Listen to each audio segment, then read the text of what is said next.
So Jai Hind everyone, welcome back to the channel. आज हम 2025 के क्वेश्चन प्रैक्टिस करने वाले हैं इंग्लिश मीडियम में, और हिंदी में मैं उन क्वेश्चंस का अनुवाद कर ही दूंगी। और इससे पहले भी मैंने आपको सारे जितने भी करवाए हैं सब कुछ ट्रिक्स से याद करवाया है। तो ये क्वेश्चन पेपर भी हम जहाँ जहाँ ट्रिक्स पॉसिबल होंगी उसको क्वेश्चन को शॉर्ट ट्रिक से हम प्रैक्टिस करेंगे। So let's begin. सो ये आपका CUT PG का 2025 का क्वेश्चन पेपर है। थोड़ा सा फॉर्मेट अलग है, ठीक है, लेकिन मैंने आपको इजी फॉर्मेट में ये क्वेश्चंस करा रही हूँ क्योंकि ज़्यादातर क्वेश्चन वन लाइनर आए थे। तो हमें चारों ऑप्शन देखने की जरूरत नहीं है, आंसर सामने लिखा हुआ है। तो एक बार पढ़ते हैं। सिटीजनशिप को किसने कहा था कि फुल मेंबरशिप होती है एक कम्युनिटी में। तो एक कम्युनिटी है, एक समुदाय है, उसमें अगर आपको फुल मेंबरशिप मिल चुकी है, उसकी सदस्यता मिल चुकी है, तो आपको मतलब नागरिकता मिल चुकी है। ये मैंने हिंदी वालों के लिए अनुवाद कर दिया। तो इसका अगर ऐसा कोई सवाल आता है तो इसका आंसर होगा TH Marshall. Also TH Marshall ने सिटीजनशिप के ऊपर बहुत ज़्यादा काम भी किया। सिविल, पॉलिटिकल, सोशल सिटीजनशिप बताई थी उन्होंने। मैंने आपको पिछले पॉलिटिकल साइंस के क्वेश्चन पेपर में प्रैक्टिस भी कराए थे इनके सिटीजनशिप के कॉन्सेप्ट, और वही दोबारा से रिपीट हुए हैं।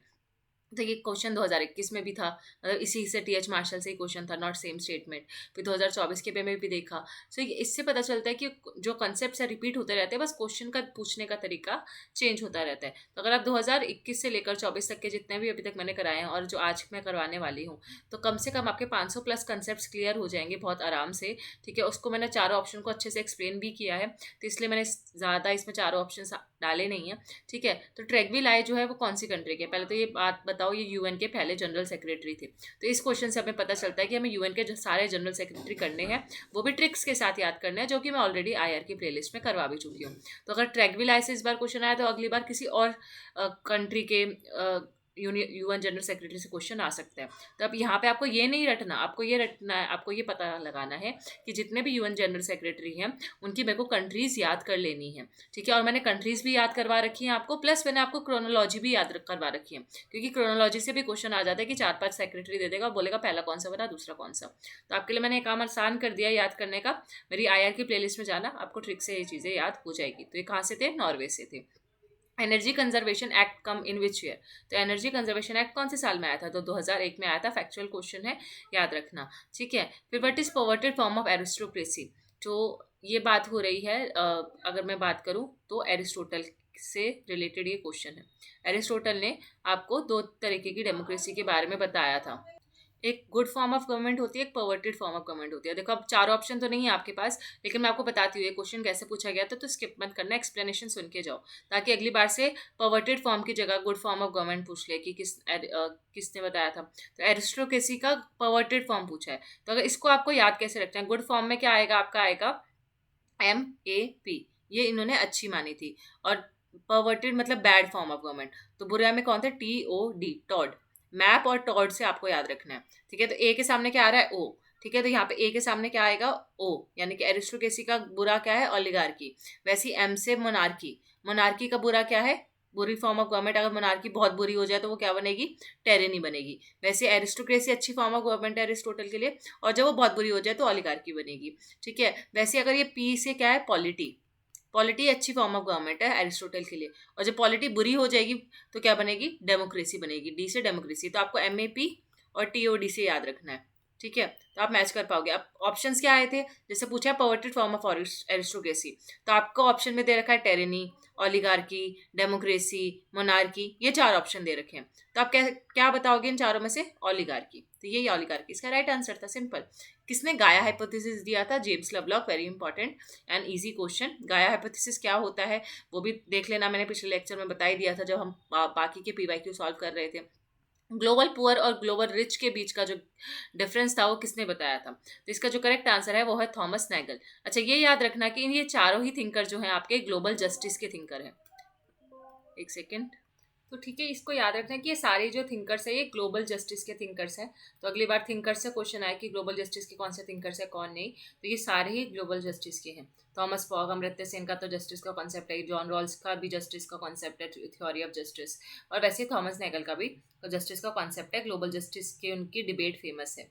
ठीक है, तो ये वाला जो क्वेश्चन है 2024 में सेम रिपीटेड क्वेश्चन था, 24 में या 23 में आई गेस, देख लेना।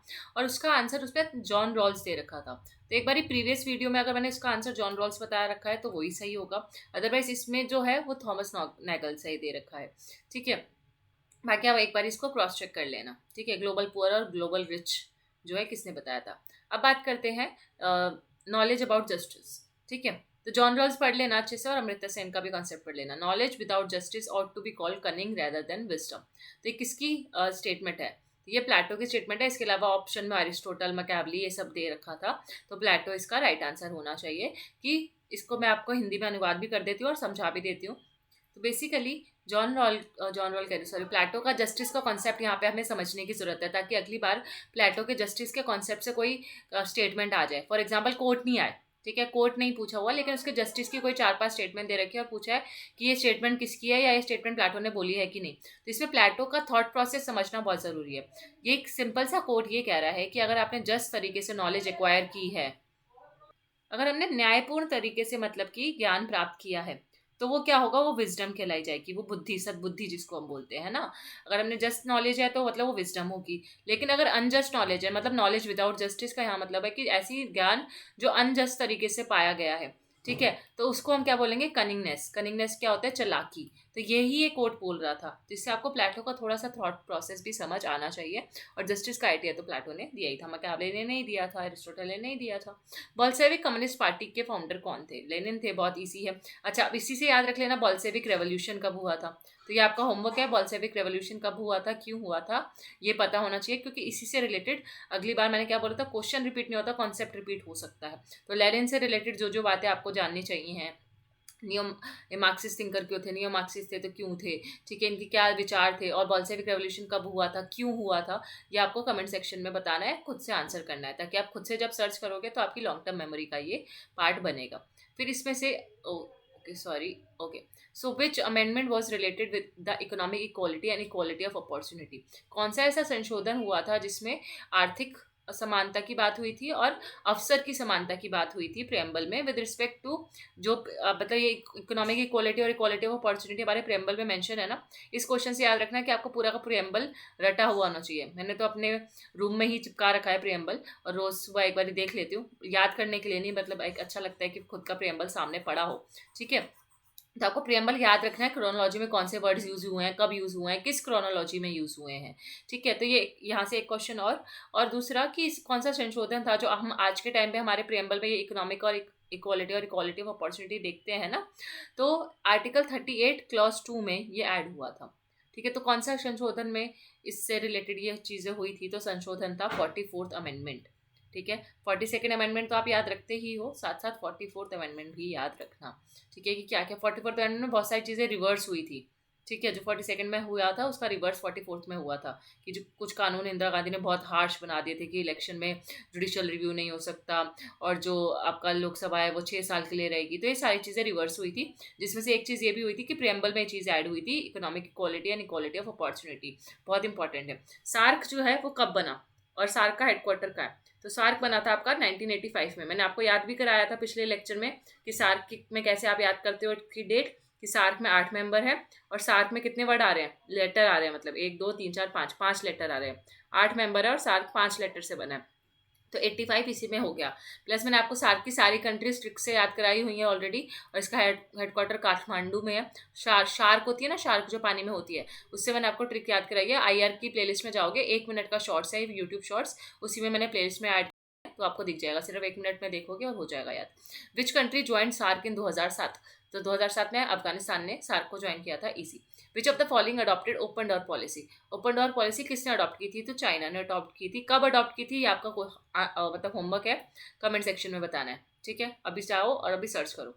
Who is the author of administrative behaviour? ये किताब का नाम है, किसने लिखा है ये किताब? हर्बर्ट साइमन ने। इस किताब को मैंने आपको पब्लिक एडमिनिस्ट्रेशन की जो मेरी प्लेलिस्ट है उसमें ट्रिक से याद कराया हुआ है।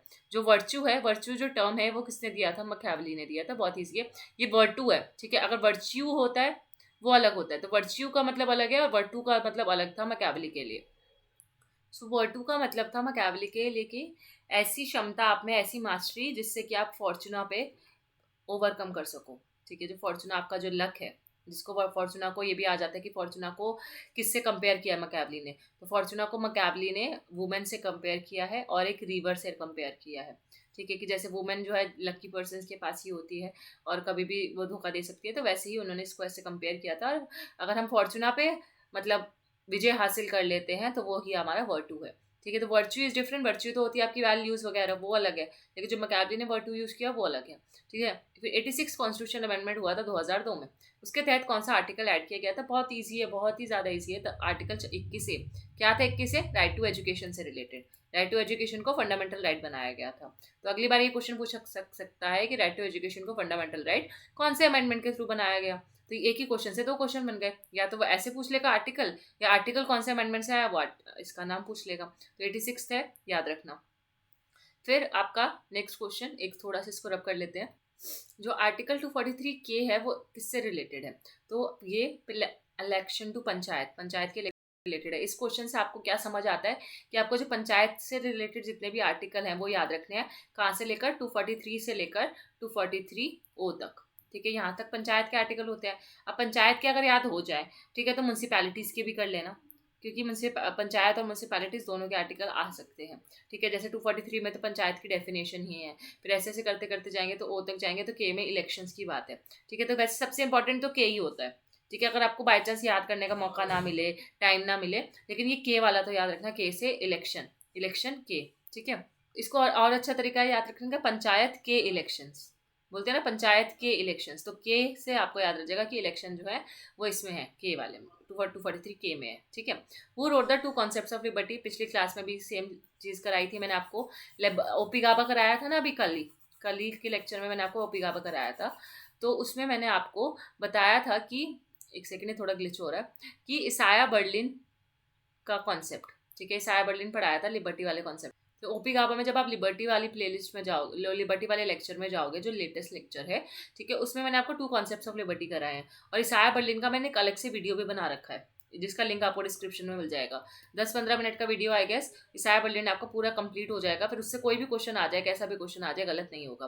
2 कॉन्सेप्ट्स ऑफ लिबर्टी था क्या? पॉजिटिव लिबर्टी क्या था, नेगेटिव क्या था, किसको वो फेवर करते थे, ठीक है, और उन्होंने क्या बातें बोली। तो इसाया बर्लिन से हमेशा क्वेश्चन आते हैं, इवन मैंने ओपी गाबा से ही कराई हुई है। ठीक है, तो बुक से आते हैं क्वेश्चन, तो बुक्स ही अगर हम कंप्लीट कर लेते हैं तो फिर हमें नोट्स की जरूरत नहीं होगी।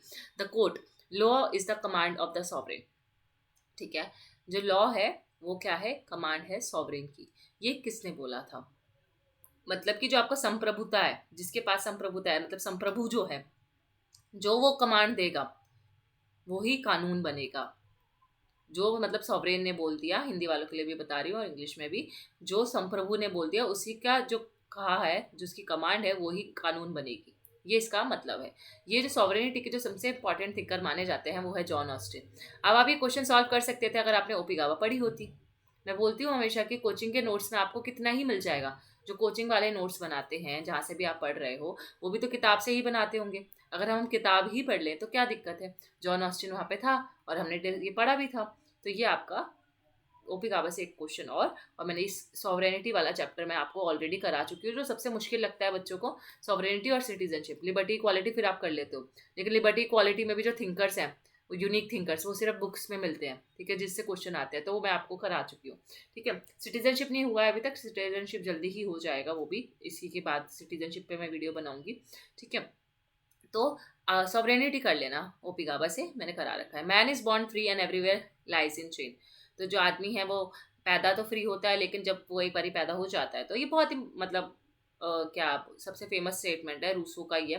कितने सालों से ये रिपीट हो रहा है। शायद आपके पेपर में रिपीट ना हुआ हो, माइट भी, पर यूजीसी नेट हो गया, पॉलिटिकल साइंस के एंट्रेंस एग्जाम में ये हमेशा आता है। तो रूसो, तो रूस क्या है ये? क्योंकि ये रूस गया है, क्यों रूस बोलते हैं ना, रुसना नहीं चाहिए, रुसना यानी कि मतलब नाराज़ नहीं होना चाहिए, क्योंकि वो नाराज़ इसलिए है, रुसा हुआ है, क्योंकि इसको चेन में बांध दिया गया है। तो रुसना मतलब बोलते हैं ना, मैं रूसी हुई हूँ आपसे, या मैं आपसे नाराज़ हूँ। तो रूसो से मतलब वो क्यों रूसी हुई है? क्योंकि उसको चेन में बांध दिया गया है। Then 20, India, Brazil, South Africa और यूएसए, इनके पास वीटो पावर है यूनाइटेड नेशन सिक्योरिटी काउंसिल में। किसके पास है ये पूछा गया है। ठीक है, तो ये 4 ऑप्शन आपको दिए हुए थे। क्वेश्चन अगर मैं अलग, जैसे क्वेश्चन आपको समझो, क्वेश्चन कैसे लिखा होगा, क्वेश्चन पेपर जब आपका आया होगा आपके पास 2025 का, तो इसमें ऐसे लिखा होगा कि यूएनएससी के परमानेंट मेंबर कौन कौन है, और आपको 4-5 नाम दे दिए होंगे। उसमें से 4 नाम यही थे, जो 4 ऑप्शन थे, इंडिया, ब्राज़ील, साउथ अफ्रीका और यूएसए। और आपको पता है सिर्फ यूएसए ही इनमें से ऐसा ऑप्शन है जिसके पास वीटो पावर है सिक्योरिटी काउंसिल में। अब बताओ यूएसए के अलावा किसके पास है? और यूके के पास है, रशिया के पास है, जर्मनी के पास है, चाइना के पास है। ठीक है, और किसके पास है, फ्रांस के पास है, ठीक है, जर्मनी के पास नहीं है, फ्रांस, ठीक है, गलती से जर्मनी बोल दिया। तो ये 5 कंट्रीज है जिनके पास वीटो पावर है। अब इस एक ही क्वेश्चन से आपको चीज़ें याद हो गई, अगली बार यूएसए की जगह और कोई कंट्री आ जाए तो आपको पता होना चाहिए इन 5 कंट्रीज को छोड़ के किसके पास वीटो पावर अभी नहीं है, ऑल्दो इंडिया इसके लिए फाइट कर रहा है। देन मित्र मेला जो है वो एक रेवोल्यूशनरी सीक्रेट सोसाइटी थी, किसकी थी? तो 4 ऑप्शन आपके इंडियन पॉलिटिकल थॉट से ये क्वेश्चन है, करा रखा है मैंने अपनी आईपीटी की प्लेलिस्ट में, ठीक है। तो सावरकर है हमारे मित्र। कौन है हमारा मित्र? सावरकर। तो ये भी मैंने आपको अपनी आईबीटी की प्लेलिस्ट में करा रखे हैं, सारे बुक्स एंड ऑथर्स, उनकी कॉन्सेप्ट्स, सब कुछ ट्रिक्स के साथ, तो आप देख लेना, ठीक है। तो आप अपने मित्र को मेले में लेके गए हो और उस आपके मित्र का नाम क्या है? सावरकर, ठीक है। Conventions on the elimination of all forms of discrimination against women. अब ये कन्वेंशंस बहुत ज़्यादा आने लगी है। कौन सी कन्वेंशन? UN convention. तो इस क्वेश्चन से आपको क्या समझ आता है? आपको इसको इसको तो पढ़ना ही है, ये जो आया हुआ है क्वेश्चन, इसको ईयर तो याद रखना है। इसके अलावा एक चीज़ और कि यूएन कन्वेंशन सारी आपको एक पेज पे लिखी हुई होनी चाहिए और उसके सामने उसके ईयर। ये मैं आपको करवाऊंगी शॉर्ट्स में या फिर लॉन्ग वीडियो के थ्रू, ठीक है। ये मैंने ऑलरेडी बनाया हुआ है मेरे पास, मतलब मेरे खुद के नोट्स में यूएन कन्वेंशन सारी एक पेज पे लिखी हुई हैं। तो मैं बस क्या करूँगी, आपको फोटो खींच के टेलीग्राम पे भेज दूंगी, आप खुद से पढ़ लेना, और अगर मुझे टाइम मिला तो मैं आपके लिए वीडियो भी बना दूंगी। तो टेलीग्राम ग्रुप ज्वाइन कर लेना, learningmantra.vb के नाम से ही ग्रुप है, जो इस चैनल का नाम है वही ग्रुप का भी नाम है। तो वो ज्वाइन कर लोगे तो आपको मेरे नोट्स भी मिल जाएंगे साइड बाय साइड, ठीक है। और आप खुद से भी पढ़ सकते हो अगर बाय चांस मेरे को टाइम नहीं मिला वीडियो बनाने का। बाकी मुझे टाइम मिला तो मैं वीडियो भी बनाऊंगी और उसमें आपको ट्रिक से भी कोशिश करूंगी कि सारे ईयर्स याद करा सकूँ। अच्छा, which is not one of the सप्तांग बाय कौटिल्य। अब कौटिल्य की सप्तांग थ्योरी है, उसमें आपको पता है 7 अंग, 7 अंग याद होने चाहिए, 5 6 7 जितने भी है 7 है। तो 7 में कौन से थे? सबसे पहले सबसे ऊपर था राजा, ठीक है, किंग, ठीक है। फिर अमात्या, ठीक है, अमात्या हमारे मिनिस्टर्स, फिर कोश, फिर दुर्ग, ठीक है, और थे और आपका था मित्र, ठीक है। ऐसे करके इसके 7 एलिमेंट्स थे, जनपद वगैरह, है ना। तो शक्ति जैसा तो कोई सप्तांग था ही नहीं। तो ये तो बहुत इजी क्वेश्चन है, सप्तांग थ्योरी कौटिल्य की आप पढ़ते ही हो, और ये थ्योरी मैंने भी पढ़ाई हुई है, प्लस मैंने मंडला थ्योरी भी क्या होती है वो पढ़ाई है, कौटिल्य के सारे कंसेप्ट ट्रिक से कराए हुए हैं। 24 which is not one of the शतगुण बाय कौटिल्य, ठीक है। तो शतगुण नीति थी कौटिल्य की, ठीक है। उसमें से आपको बोला गया है कि इनमें से कौन सा नहीं है। ये 4 ऑप्शन है, दन जिसको हम शतगुण संधि कहते हैं, संधि विग्रह होता है, एक संधि हो गई, एक संधि विग्रह हो गया, ठीक है। फिर ज्ञान, आसन, संशय और द्वेदी भाव, ठीक है। तो ये आपके ऑप्शंस थे और इससे पूछा गया था कि कौन सा कौटिल्य की शतगुण नीति का पार्ट नहीं है। तो कौटिल्य की जो शतगुण नीति है उसमें ये आपके 4 सारे हैं, ठीक है। तो उसमें एक ऑप्शन दंड भी दिया हो गया था, दना लिख दिया, एक दंड लिखा हुआ था, दंड, ठीक है, पनिशमेंट। तो ये बोला गया था कि क्या दंड शतगुण नीति का पार्ट है? तो नहीं होगा, क्योंकि बाकी 4 ऑप्शन सही, 3 ऑप्शन सही थे, उसमें से एक ऑप्शन गलत था जो कि था दंड, ठीक है। तो वही आपका अब क्या करेक्ट आंसर क्या क्या है, तो अगली बार अगर पूछ ले कि कौटिल्य के 6 जो शतगुण नीतियां हैं वो बताओ, तो ये आपकी शतगुण नीतियां यहीं लिखी हुई हैं। शतगुण नहीं पढ़ना, शतगुण के आगे जो लिखे हैं वो पहली आपकी शतगुण नीति है जो कौटिल्य ने दी थी, वो थी संधि, कि आप आपस में ट्रीटी साइन कर लो अगर वॉर होता है, या विग्रह कर लो। संधि मतलब हो गया ट्रीटी साइन कर लिया, एक पॉइंट पे पहुंच गया। विग्रह हो गया कि आपने दोनों अलग अलग हो गए। यानी कि आपने अपने क्या कर लिया, मार्च शुरू कर दी आर्मी के साथ। आसन यानी कि आप आपकी जो मार्च है वो आर्मी आ चुकी है और वहाँ पे पोस्टिंग कर चुकी है। तो शमश्रेया मतलब वो वहाँ पे आके अपना आश्रय भी ले चुकी है, ठीक है। अब ये वॉर एकदम शुरू होने वाला है। और द्वेदी भाव मतलब कि डुअल पॉलिसी, ठीक है। डुअल पॉलिसी का मतलब कि आप क्या करो, अच्छे भी बन के रहो, दोस्त के साथ दोस्त की तरह भी रहो, लेकिन उस पर इतना भी विश्वास मत करो कि आपको आग बंद करके अपने दोस्त पे भी विश्वास नहीं रखना है।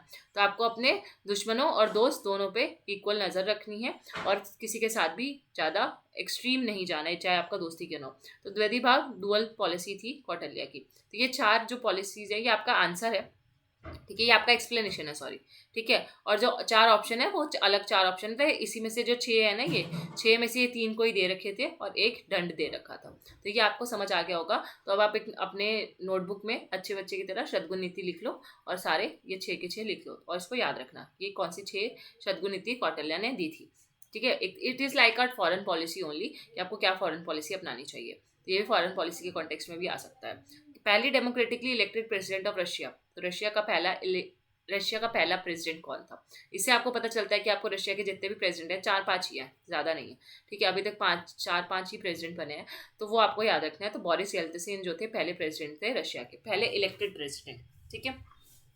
तो 4-5 है, एक जगह लिख लेना। ये वैसे मैं ये भी मेरे नोट्स में लिखा हुआ है, तो ये भी इसके भी नोट्स में आपको भेज सकती हूँ, ठीक है, टेलीग्राम ग्रुप पे।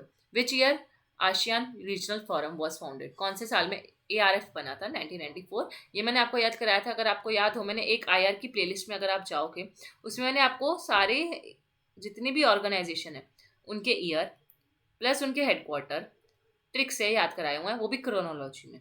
जितनी भी आपकी इंपॉर्टेंट ऑर्गेनाइजेशन आती है IR की, देख लेना, वो वीडियो बहुत इंपॉर्टेंट है, ज़्यादा नहीं है, आधे घंटे का है शायद, लेकिन उसमें आधा घंटा आपके लिए बेनिफिशियल होगा, क्योंकि हमेशा 3 से 4 क्वेश्चन तो ऑर्गेनाइजेशन से आते हैं।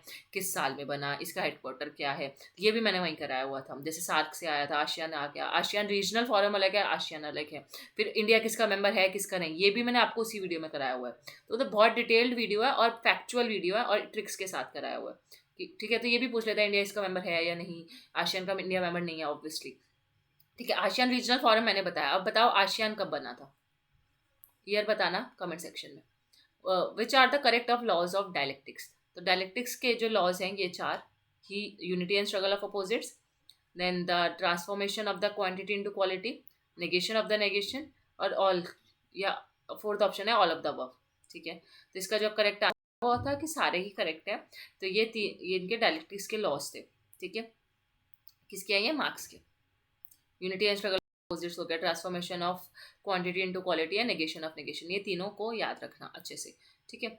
लॉज ऑफ डायलेक्टिक्स, वो what was the JS mills valid ground for state correlation, तो जब स्टेट जो है अगर फोर्स का यूज़ करता है तो वो वैलिड है, करना चाहिए।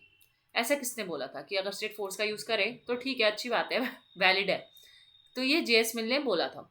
क्यों बोला था भाई?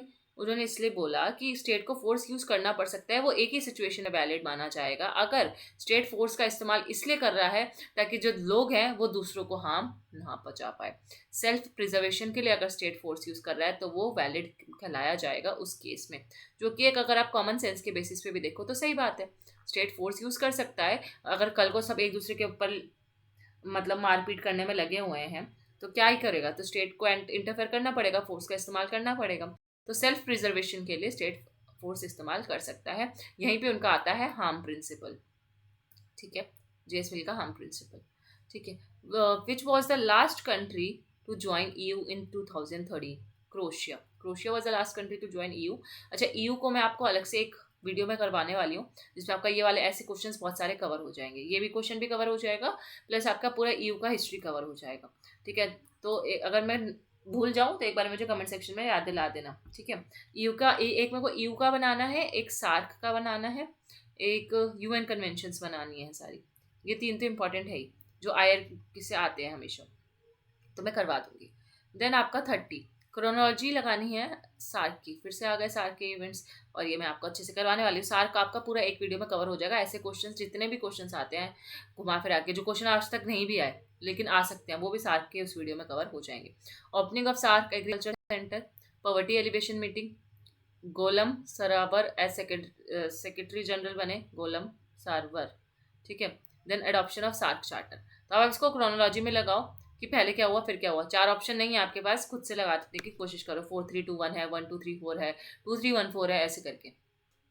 ये थोड़ा सा आर्बिट क्वेश्चन है, ठीक है, क्योंकि सारे फैक्ट्स नहीं हो सकते। हाँ, हो सकता है कि आपको ये 2 फैक्ट्स पता हो क्योंकि ये इंपॉर्टेंट है, पर आपको ये नहीं पता कि एग्रीकल्चर सेंटर कब खुला, कब खुला। लेकिन वो जो 4 ऑप्शन है वो इस तरीके से दे रखे होते हैं कि आपको कोई 2 भी पता हो तो आप निकाल सकते हो। तो अब इसमें क्रोनोलॉजी, अगर आपका ईयर भी नहीं पता फॉर एग्जाम्पल, पर ये तो पता है ना कि सबसे पहले इन चारों में से सार्क चार्टर अडॉप्ट हुआ होगा, सार्क चार्टर और टॉप 2 हुआ होगा, तभी उसके बाद बाकी सारी चीज़ें हुई होंगी। एग्रीकल्चर सेंटर ओपन किया, मीटिंग हुई, सेक्रेटरी जनरल बने सार्क के, ठीक है। तो ये तो है। अच्छा, सार्क के सारे सेक्रेटरी जनरल मैंने ऑलरेडी करा रखे हैं, ठीक है, शायद करा रखे हैं, आई डोंट रिमेंबर। एक बार देखना, मैंने किसी के सेक्रेटरी जनरल कराए थे, UN के सेक्रेटरी जनरल कराए थे, और हाँ WTO के कराए थे, इसके नहीं कराए, इसके भी मैं अलग से कराऊंगी एक बार, ठीक है। सार्क के नहीं कराए, WTO के थे, तो वो भी कर लेंगे, उसी वीडियो में कर लेंगे, कोई दिक्कत नहीं है। तो और सबसे पहले तो फिर यही होना चाहिए। तो आपके 4 ऑप्शन जो थे वो उसमें एक ही ऑप्शन था जिसमें 4 सबसे पहले था, तो आप आराम से निकाल सकते थे। अच्छा, अब इसको ईयर याद कर लो, यहीं के ये, ठीक है। इसको मैं एक रब कर लूँ, ओके। सो यहाँ पे इसको और अच्छे से याद कर लेते हैं, कलर चेंज कर लेते हैं, ये वाला ले लेते हैं। तो adoption of SAARC charter, year भी इंपॉर्टेंट है, ठीक है। तो कब बना था सार्क, सबको पता है, अभी मैंने याद कराया था ना थोड़ी देर पहले, कब बना था, कितने लेटर्स है इसमें, 5। कब बना, 1985 में। तो जब सार्क बना तभी ये सब चार्टर अडॉप्ट हुआ होगा ऑब्वियसली। ठीक है, कहाँ बना था, इसका हेडक्वार्टर कहाँ है, आपको पता ही है, काठमांडू नेपाल में। लेकिन इसकी पहली सबमिट कहाँ हुई थी, यहीं पे बहुत सारी चीज़ें मैं आपको याद करा रही हूँ अभी। पहली सबमिट कहाँ हुई थी सार्क की, वो हुई थी ढाका बांग्लादेश में। चाहे है इसका हेडक्वार्टर काठमांडू नेपाल में, लेकिन कहाँ हुई थी, बांग्लादेश ढाका में। तो हमने एक शार्क थी उसको धक्का मार दिया, ऐसे याद कर लो। ठीक है, फिर उसके बाद सबसे पहले आ गया 4। अब आ जाते सब, उसके बाद हुआ था सार्क ने अपना एग्रीकल्चर सेंटर ओपन किया था 1988 में, उसी के कुछ साल बाद। ठीक है, ये भी ढाका में ही है। कल को ये क्वेश्चन आ सकता है, क्योंकि क्वेश्चन में से क्वेश्चन बना सकते हैं ना, कोई भी एक ऑप्शन लेके उससे पूछ लेंगे कल को। तो सार्क का एग्रीकल्चर सेंटर कहाँ है, वो भी याद रखना, ढाका बांग्लादेश में है। फिर इसके बाद आ गया 412 होना चाहिए। ठीक है, तो पावर्टी एलिवेशन मीटिंग ये आपकी हुई थी 1991 में, श्रीलंका में ये मीटिंग हुई थी। इसका प्लेस भी याद रखते जाओ और लिखते जाओ। ठीक है, ये मैं उस वीडियो में नहीं कराऊंगी, यहीं करा रही हूँ। तो ये एटलीस्ट ये जो आर्बिट फैक्ट्स है। फिर गोलम सारवर, ये तो सेक्रेटरी जनरल थे और बहुत बाद में बने, अभी तो 2023 में बने हैं। तो आपको सार के अगर सारे सेक्रेटरी जनरल याद होते और आपको पता होता, अगर मान लो 2 ऑप्शन में भी 4 दे रखा है, लेकिन आपको पता है कि गोलम सरवार तो लेटेस्ट सेक्रेटरी जनरल है, अभी कुछ 2-3 साल पहले के, तो आप 3 एक ऑटोमेटिकली आखिरी में लगा सकते थे। ठीक है, सो ये हो गया गोलम सारवर, इसलिए कह रही हूँ सारे सेक्रेटरी जनरल याद कर लेना सार के, नहीं तो मैं भी कोशिश करूंगी कि इसको करवा दूँ। अच्छा, इजी क्वेश्चन है कार्ल मार्क्स की, मैंने आपको हिस्टोरिकल जो एवोल्यूशन हिस्टोरिकल डायलेक्टिलिज्म है, ठीक है, वो मैंने ऑलरेडी बहुत बारी कराया हुआ है। प्रीवियस ईयर क्वेश्चन पेपर में भी कराया था, दोबारा उससे पहले भी कराया था, कितनी बार मैंने आपको ये चीज़ें रिपीट कराई हुई है। तो आपको ये सारे ऑप्शन जो है, प्रिविटी कम्युनिज्म पहला ऑप्शन, दूसरा ऑप्शन है आपका स्लेवरी, तीसरा ऑप्शन फ्यूडलिज्म, चौथा आपका कैपिटलिज्म, पांचवा आपका सोशलिज्म और छठा आपका कम्युनिज्म। इन 6 में से कोई 4 आपके ऑप्शन में दे रखे थे।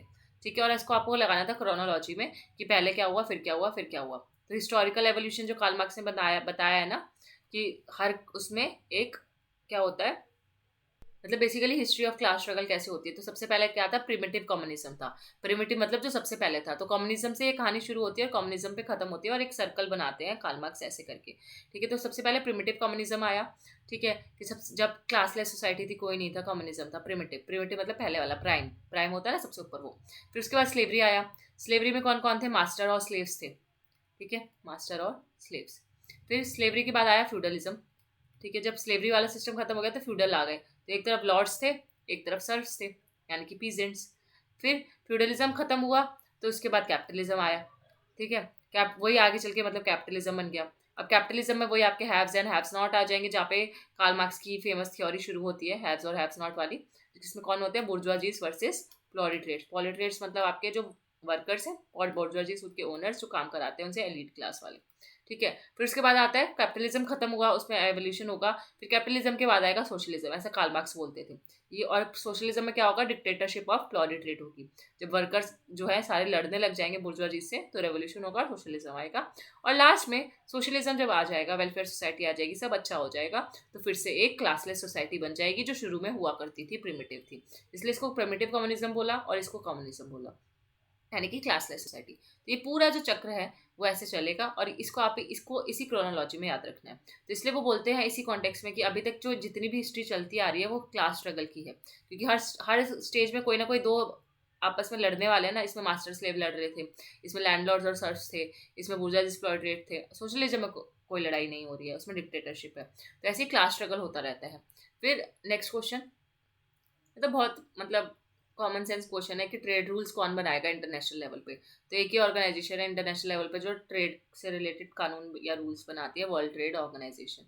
और ये वर्ल्ड ट्रेड ऑर्गेनाइजेशन कब बनी, कैसे बनी, फिर इसका हेडक्वार्टर कहाँ है, ये भी मैंने आपको उसी IR वाली प्लेलिस्ट में जो मैंने बताया ना, जितने भी इंटरनेशनल ऑर्गेनाइजेशन से मैंने कराई है उसमें कराया हुआ है। और आपको बताना है कि WTO कब बना था। एनर्जी कंजर्वेशन एक्ट 2001 में आया, और it form the bureau of energy efficiency. अभी ये थोड़ी देर पहले ये सेम क्वेश्चन रिपीटेड भी था, आई गेस 2 बार गलती से आ गया इसमें।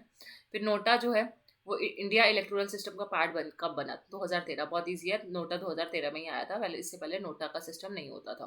कौन सा अप्रोच है कंपैरेटिव पॉलिटिक्स का, जो बात करता है interest of the actors. And जो एक्टर्स है, एक्टर्स यानी कि शाहरुख खान, सलमान खान, ये वाले एक्टर्स नहीं। एक्टर्स यानी कि जो डिसीजन मेकिंग में पार्टिसिपेट कर रहे हैं, जो एक्ट कर रहे हैं। ठीक है, तो वो हमेशा अपने इंटरेस्ट के बारे में सोचते हैं, वो हमेशा कॉस्ट बेनिफिट एनालिसिस करते हैं। ठीक है, कि क्या अच्छा है क्या बुरा, पूरा एनालिसिस विश्लेषण करते हैं। ये कौन सी थ्योरी में होता है? ये आपका होता है रैशनल चॉइस थ्योरी। वैसे आपको 2-3 थ्योरी और लिखी हुई है, ठीक है। चौथी मान लो 4 ऑप्शन है, चारों ऑप्शन में से आपका ये ऑप्शन करेक्ट था, रैशनल चॉइस थ्योरी। फिर बाउंडेड रेशनैलिटी जो है वो टर्म किसने दिया था? बहुत ईजी है, बाउंडेड रेशनैलिटी हर्बर्ट सैमन ने दिया था। और बाउंडेड रेशनैलिटी होती क्या है वो हमने प्रीवियस ईयर क्वेश्चन में कर लिया था, इसको बहुत अच्छे से हमने कवर किया है, पीवाईक्यू देख लेना। 24 में भी ये सेम क्वेश्चन रिपीटेड था। विजयपुरम जो है वो कहाँ का कैपिटल है? श्री विजयपुरम, ऑब्वियसली अंडमान निकोबार आइलैंड का कैपिटल है, याद रखना। फॉर गांधी जी अहिंसा यानी कि non violence is the end and सत्य यानी कि ट्रुथ इज द मीन्स। तो गांधी जी जो है उनके लिए क्या है? Non violence. नॉन वायलेंस एक एंड है और ट्रुथ क्या है? एक जरिया नॉन वायलेंस तक पहुंचने का। फिर ये मतलब 3 स्टेटमेंट आपको बताने हैं कौन सी सही है गांधी जी के लिए, ठीक है। मैं आपको बस अभी मीनिंग समझा रही हूँ। फिर नॉन वायलेंस जो है दोनों मीन्स भी है और एंड भी है। फिर नॉन वायलेंस जो है मीन्स है और यानी कि ट्रुथ है वो एंड है। अब आपको बताना है कि इन तीनों में से कौन सी ऑप्शन सही हो सकता है। वीडियो पॉज करो और सोचो। तो इसका जो करेक्ट आंसर है वो है ऑप्शन नंबर सी, ठीक है। ABC है, डी हमको देखने की जरूरत नहीं है। तो अहिंसा जो है वो एक जरिया है और सत्य हमारा एंड गोल है जहाँ तक हमें पहुँचना है। तो अहिंसा के रास्ते पे चल के हम सत्य की राह तक पहुंच सकते हैं, ऐसा गांधी जी बात कहते थे। बहुत इजी क्वेश्चन था। ओरिजिनल जुडिक्शन जो है सुप्रीम कोर्ट का कौन सा आर्टिकल में मेंशन है? तो आर्टिकल 131 में मेंशन है, इजी, ठीक है। फिर एडवाइजरी जुडिक्शन का भी याद कर लेना, इसी के बाद वाले आर्टिकल्स में आता है। एपिलिएट जुडिक्शन भी आता है। तो ये तीनों जुडिक्शन आपको पता होने चाहिए। ओरिजिनल, फिर एपिलिएट, एपिलिएट मतलब कि हम सुप्रीम कोर्ट में कब अपील कर सकते हैं, और एडवाइजरी जुडिक्शन। तो ये साथ साथ ही 131, 132, 133 ऐसे करके ही है, ठीक है, देख लेना।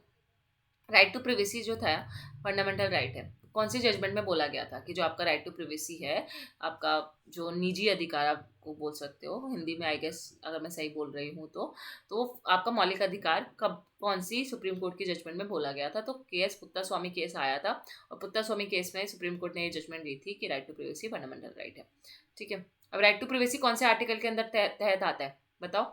ये आपका आएगा आर्टिकल 21 के तहत, ठीक है। ये भी क्वेश्चन आ जाता है कि right to privacy fundamental right है कौन से आर्टिकल के अंदर? तो right to life and personal liberty के अंदर। Then match which of this is match correct matched correctly आपको बताना है, ठीक है। तो रैशनल चॉइस थ्योरी है। डेविड ईस्टन का सिस्टम अप्रोच है क्या? यस। लिंडबाउम का इंक्रीमेंटलिज्म के बारे में बताया था, यस। फिर ग्रुप थ्योरी जो है डेविड ट्रूमैन की है और रैशनल चॉइस एंथनी डाउन्स का है, ये आपको बताना है, ठीक है। 2 तो मैंने बताए, ये दोनों भी सही है, ठीक है, सारे ही करेक्टली मैच्ड है। तो आपको यहीं के यहीं इन चारों को याद रख लो, नोट्स में डाल लो। डेविड ईस्टन का सिस्टम अप्रोच पता ही होता है। लिंडबॉम आपका पब्लिक एडमिनिस्ट्रेशन में थिंकर है, उसमें इंक्रीमेंटलिज्म मॉडल पढ़ते हैं कि आप ग्रेजुअल चेंजेस लाने चाहिए एडमिनिस्ट्रेशन में, धीरे धीरे बदलाव लाने चाहिए, ठीक है, और उनको इंक्रीमेंट करते रहो, फिर उसमें जो पुराने बदलाव में नए बदलाव ऐड करते रहो, ठीक है। डेविड ट्रूमैन है वो ग्रुप थ्योरी भी बताते हैं कि जो एक सच्चा आदमी है, ट्रूमैन को हम ऐसे याद कर सकते हैं कि जो एक सच्चा आदमी है वो हमेशा कभी भी ग्रुप का पार्ट बन के नहीं रहता। सच्चे जो लोग होते हैं, ट्रू मैन जो होते हैं, वो मतलब ग्रुप से हटके ही रहते हैं, हमेशा ग्रुप से हटके काम करते हैं।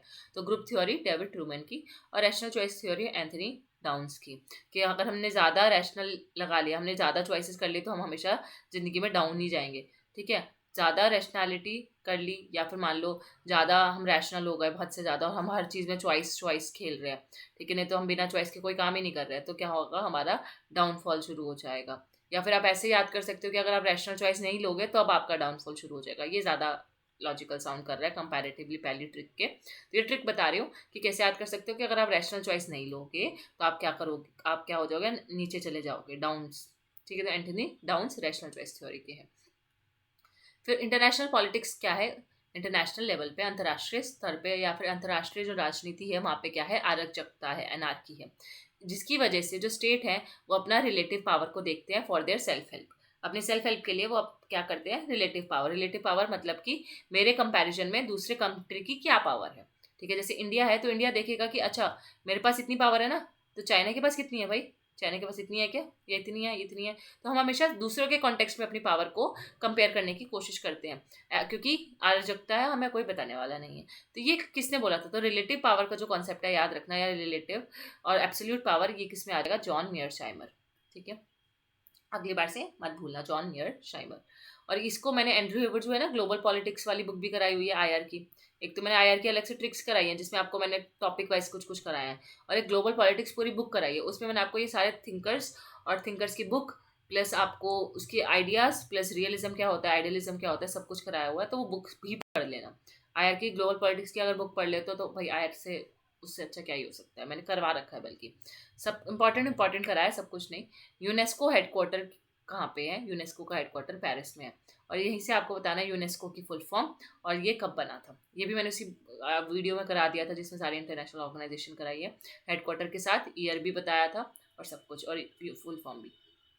विच of the following correctly describes the different waves of feminism. तो अलग ये 4 वेव्स आपको दे रखी है, आपको बताना है इनमें से कि कौन सी सही है और कौन सी गलत। ठीक है, तो ये बहुत इंपॉर्टेंट टॉपिक है। ठीक है, तो इस यहीं से आपको बहुत फेमिनिज्म की वेव्स याद हो जाएंगी। तो पहली वेव जो आई थी फेमिनिज्म की, वो पॉलिटिकल राइट्स की बात करती थी, वोटिंग राइट्स की फर्स्ट। ठीक है, इसको यहीं के यहीं याद रख लो कि पहली फेमिनिज्म की वेव किस बारे में थी, क्योंकि ये वेव से क्वेश्चन आता ही है, और इसको या फिर अपने नोट्स में लिख लो साथ साथ। फिर इसके बाद सेकेंड वेव ऑफ फेमिनिज्म किसके बारे में थी? तो ये सही ऑप्शन है। ठीक है, सेकंड वेव ऑफ फेमिनिज्म थी रेडिकलाइजेशन के बारे में, तो बहुत रेडिकल व्यू हो गया था, गर्मपंथी व्यू थे फेमिनिस्ट के थे। फिर expanded its focus to issues like workplace equality and reproductive rights. तो सेकंड वेव किसके बारे में थी कि आपको वर्क प्लेस में इक्वालिटी मिलनी चाहिए, इसमें जैसे सैमन दे बुअर जैसे पर्सन आते हैं। ठीक है, कौन सी वेब में कौन से थिंकर आते हैं वो भी पता होना चाहिए, तो ये आपका होमवर्क है कि कौन सी वेब में कौन से थिंकर है वो आपको याद होने चाहिए। देन आपका ये किसके बारे में? Second wave work place equality के बारे में और रिप्रोडक्टिव राइट्स के बारे में, साइमन दे बुअर और मैरी वॉलस्टोनक्राफ्ट इसी में आते हैं। Then third wave of feminism जो है, क्योंकि पहले वाले में बहुत ज़्यादा रेडिकल हो गए थे, तो थर्ड वेव में डी रेडिकल होकर, क्योंकि बहुत ज़्यादा गर्मपंथी होना भी, बहुत एक्सट्रीम जाना भी अच्छी बात नहीं है, तो इन्होंने थोड़ा सा इनको डी रेडिकलाइज किया मूवमेंट को, and led to its disintegration into various branches. तो फेमिनिज्म की अदर अलग अलग ब्रांचेस में सेपरेट हो गया, और इसको हमने बोला इंटरसेक्शनल फेमिनिज्म। तो आपको बस कीवर्ड्स याद रखने हैं कि पहली वेव किसके बारे में? Voting right. वोटिंग राइट यानी कि आपके पॉलिटिकल राइट, तो ये पॉलिटिकल राइट आ सकता है या वोटिंग राइट वर्ड आ सकता है नेक्स्ट टाइम, कि फर्स्ट वे फेमिनिज्म बोल देगा और 4 ऑप्शन दे देगा, या सेकंड में फेमिनिज्म बोल देगा और 4 ऑप्शन दे देगा, कि फिर आपको याद हो रिप्रोडक्टिव राइट्स और work place equality second wave में थे। थर्ड वेव इंटरसेक्शनल फेमिनिज्म के बारे में थी, तो ये भी याद रखना, जो वॉकर करके एक पर्सन है उनने कहा है ये, और जूडिथ बटलर वगैरह आएंगे ना इसमें। तो इंटरसेक्शनल फेमिनिज्म आपका सी से आपको बस थर्ड वेव में याद रखना है, इंटरसेक्शनल की बात थर्ड वेव में हुई है। सो ये आपका ये भी सही है वैसे तो। और डी ऑप्शन है फोर्थ वेव फेमिनिज्म, जो भी चल रही है वो डिजिटल से रिलेटेड है, सोशल मीडिया है, बाकी सारे मुद्दे हैं उसमें, तो ये सही है फोर्थ वेव, जिसमें आपका मी टू मूवमेंट आ गया जैसे। ठीक है, तो फोर्थ वेव का पार्ट था वो। सो ये आपकी फोर्थ वेव है अभी जो चल रही है। तो ये चारों ही ऑप्शन सही हैं, और चारों एक क्वेश्चन से हमें बहुत सारी क्लैरिटी मिल गई। फिर कैथरीन वगैरह जो आते हैं ना, जैसे वर्जीनिया वुल्फ हो गया, फिर वजाइना मोनोलॉग्स उनकी बुक थी, फिर ये सारे जो थिंकर्स है वो थर्ड वेव में है, और कुछ जो है सेकंड में, और कुछ फर्स्ट वेव में है। थिंकर्स आपको बस सर्च करोगे आराम से मिल जाएंगे। इसमें से कौन से ऑप्शन जो है करेक्ट है regarding the policy formulation in India. तो इंडिया में जो पॉलिसी हम बनाते हैं उससे रिलेटेड, तो no policy can pass without the approval of the cabinet. तो ये सही बात है कि कोई भी पॉलिसी जो है बिना कैबिनेट मिनिस्टर्स के अप्रूवल के नहीं बन सकती, तो ये पहला ऑप्शन सही। दूसरा देख लेते हैं, legislature is concern with the passing of central policies. तो जो लेजिस्लेचर है हमारा, तो ये गलत स्टेटमेंट है, जिसको आप विधायिका भी बोलते हो, और एडमिनिस्ट्रेशन जो मशीनरी है वो उसके पास पावर होती है कि पॉलिसीज बना सकती है, फ्रेम। तो ये भी गलत है, पॉलिसीज को पास करना लेजिस्लेचर पॉलिसीज बनाता है, फ्रेम करता है ना कि पास। जुडिशरी जो है वो पॉलिसीज में चेंजेस ला सकता है नहीं, पार्लियामेंट पॉलिसीज में चेंजेस ला सकती है अमेंडमेंट करके, जुडिशरी तो उसको इंटरप्रेट कर सकती है ना बस, और उसमें अपना जजमेंट दे सकती है कि ऐसा नहीं ऐसा होना चाहिए। Then which of the following statements are correct, ये सेम क्वेश्चन रिपीट हो गया गलती से, सेम है। देन आपका आ जाते हैं 47th क्वेश्चन, या gulf war, Vietnam war, Korean war और वर्ल्ड वॉर 2। इसको क्रोनोलॉजी में लगाना है, तो सबसे पहले जो हुआ था, सबसे पहले आपका वर्ल्ड वॉर 2 हुआ था, कब से कब तक हुआ था? 1939 से लेकर 1945 तक। कोरियन वॉर आपका कब हुआ था? 999 में, सॉरी कोरियन 1999, ये तो कारगिल वॉर था 1999, कारगिल वॉर उससे मैंने कंफ्यूज कर लिया। कोरियन आपका 1950 से 53 तक हुआ था, ये डेट याद रखना, लिख लेना कहीं, ठीक है। वियतनाम वॉर आपका 55 से लेकर 75 तक चला, very very important, Vietnam war तो बहुत ही ज़्यादा इंपॉर्टेंट है, और गल्फ वॉर भी उतना ही इंपॉर्टेंट है, 1990 से लेकर 1991। तो 4 3 2 1 correct answer. Then next question आपका बर्लिन ब्लॉकेड है, बर्लिन वॉल है, क्यूबन मिसाइल क्राइसिस है, यूएसएसआर ने अफगानिस्तान पे कब वो मतलब अटैक किया था, इन्वेड करना मतलब अटैक करना। तो इसको आपको ऑलरेडी क्रोनोलॉजी में लगा हुआ है, इसका आंसर 1 2 3 4 ही है। क्यूबन मिसाइल क्राइसिस आपको पता है 1962 है, यूएसएसआर आपका 79 है। बर्लिन ब्लॉकेड और बर्लिन वॉल का मेकिंग, अच्छा मेकिंग पूछा है यहाँ पे, बर्लिन ब्लॉकेड पूछा है, सो बर्लिन ब्लॉकेड आपका हुआ था 1948 से 1949 के बीच, और बर्लिन वॉल की जो बनी है वो 1961 में बनी। फिर बर्लिन वॉल का डिसइंटीग्रेशन बाद में हो गया था जब यूएसएसआर डिसइंटीग्रेट हुआ, ठीक है। तो फॉल ऑफ बर्लिन वॉल भी पूछ लिया जाता है कि फॉल ऑफ बर्लिन वॉल कब हुआ था। तो कब हुआ था? 1991। बर्लिन ब्लॉकेड क्या था? मतलब ब्लॉक कर दिया था। किसको ब्लॉक करा था? यूएसएसआर ने ब्लॉक कर दिया था एक तरीके से यूएसए को अपने वहाँ आने में, मतलब कि वो नहीं चाहता था कि यूएसए यहाँ पे बर्लिन में घुसे, स्पेशली ईस्ट जर्मनी में, और वहाँ पे अपना इन्फ्लुएंस स्थापित करे। तो इसलिए बर्लिन ब्लॉकेड किया गया था। तो ये हो गया आपका। देन क्रोनोलॉजिकल ऑर्डर लगाना है, addition of 9th schedule, transfer some parts of India to Pakistan, फिर प्रीविपर्स को अबॉलिश करना, और implementation of Mandal commission report. तो इसके भी आपको ईयर याद होने चाहिए। ईयर याद ना भी हो पर ये पता होना चाहिए ना कि पहले क्या हुआ फिर क्या हुआ। जैसे abolition of privy purse India Indira Gandhi के टाइम पे हुआ है, ठीक है। सो अबॉलिशन ऑफ प्रीविपर्स अगर हम देखें तो ये आपका 1971, मतलब इमरजेंसी से पहले, मतलब कुछ बांग्लादेश क्राइसिस चल रहे थे तब, ठीक है। फिर अगर मैं बात करूँ मंडल कमीशन, ये तो बहुत बाद में हुआ है, तो उस टाइम पे 1990 के टाइम पे हुआ है। और ये तो आपको पता ही है, स्टार्टिंग में एकदम जब कुछ पार्ट्स इंडिया, जब हम आपको पार्टीशन हुआ था तो इंडिया के कुछ पार्ट्स को पाकिस्तान ट्रांसफ़र किया गया था, तो नेहरू के टाइम पे हुआ था। तो अगर आपको डेट नहीं याद, एग्जैक्ट डेट नहीं भी पता, तो आपको ये तो पता नहीं कि किन किन के टाइम के, कौन से प्राइम मिनिस्टर के टाइम पे हो रहे हैं ये सारी चीज़ें। और 9th शेड्यूल ऐड किया, ठीक है। तो 9th शेड्यूल कब कौन से अमेंडमेंट में बोल सकते हो आप ऐड किया गया, तो उस अमेंडमेंट से आप इसका अंदाज़ा लगा सकते हो। तो ऑब्वियसली हमारा फर्स्ट अमेंडमेंट था, जो पहला संशोधन हुआ था ना, वही। तो पहला संशोधन आपका कब हुआ है? 1951 में। क्या था? 9th शेड्यूल, लैंड रिफॉर्म से रिलेटेड जो था, ठीक है। 1951 में हुआ। तो ये 1951, ये 47 है, 41। तो सबसे पहले तो ऑब्वियसली आपका 2 ही आएगा, फिर आपका 1 आएगा, फिर आपका ये हो गया 3, और फिर आपका 4, 2 1 3 4, ठीक है। अच्छा, इसके अमेंडमेंट भी मैं बता देती हूँ क्योंकि अमेंडमेंट से भी क्वेश्चन आ जाता है, तो ये अमेंडमेंट भी याद रख लेना। सबसे पहला अमेंडमेंट तो मैंने बता दिया। पहला अमेंडमेंट में आपको पहला अमेंडमेंट तो याद रखना ही है कि पहला अमेंडमेंट में 9th शेड्यूल ऐड हुआ था, लैंड रिफॉर्म से रिलेटेड था। फिर अगर मैं बात करूँ ट्रांसफर ऑफ इंडिया तो पाकिस्तान, तो इसका कोई अमेंडमेंट नहीं है, ये तो भाई पार्टीशन के टाइम पे चीज़ हुई थी, वो है। पर प्रीविपर्स को कौन से अमेंडमेंट के तहत अबॉलिश किया गया था? वेरी वेरी इंपॉर्टेंट, 26वां संशोधन हुआ था, ठीक है। तो इंदिरा गांधी 26 साल की हुई और प्रीवी उसका पर्स खो गया। 26 साल में इंदिरा गांधी का पर्स खो गया, ऐसे करके कुछ याद रख लो। और मंडल कमीशन रिपोर्ट के लिए जो इम्प्लीमेंटेशन हुआ था वो 1990, इसके लिए कोई अमेंडमेंट नहीं था। ये तो इम्प्लीमेंट कब हुआ ये पूछा जा रहा है, ठीक है। फिर आपका क्रोनोलॉजिकल ऑर्डर लगाने हैं, Indus water treaty, Kargil war, NPT, salt, ठीक है। सो आपकी इंडस वाटर ट्रीटी याद रखना 1960 में हुई थी, ठीक है। कारगिल वॉर आपको पता ही, 999999 हम बोलते हैं हमेशा।